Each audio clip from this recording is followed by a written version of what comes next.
À peine formulés, les rêves de Françoise Nyssen prennent l'eau.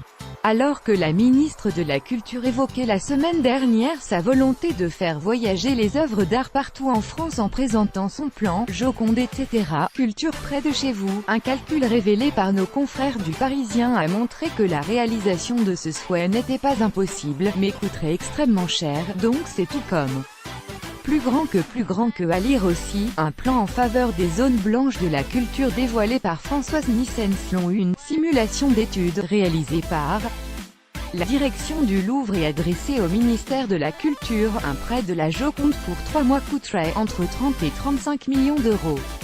Une somme qui fait s'envoler la volonté de la ministre de permettre aux Lensois qui ont, rappelons-le, leur propre Louvre d'admirer le sourire mystérieux de l'œuvre de Léonard de Vinci. Car, même avec l'aide de mécènes, la somme est énorme pour aussi peu de temps. 30 millions, mais pour quoi faire?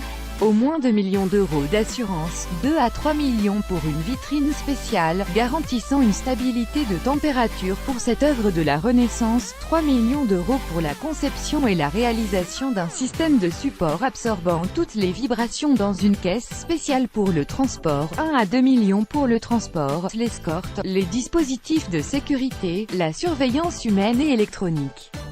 La facture du Louvre détaille les différents postes de dépenses sur lesquels il paraît difficile de rogner. D'un autre côté, l'absence de Mona Lisa, principale attraction du Louvre pour les touristes, est chiffrée à 13 millions de pertes dans la billetterie du musée parisien. Des pertes qui seront aussi constatées du côté des boutiques. Un visiteur dépense en moyenne 21 € dans les librairies boutiques du musée et 9 € dans ses restaurants. Sur 3 mois, ça ferait 7,5 millions d'euros de pertes. Des chiffres qui devraient permettre à la Joconde de rester tranquillement chez elle encore un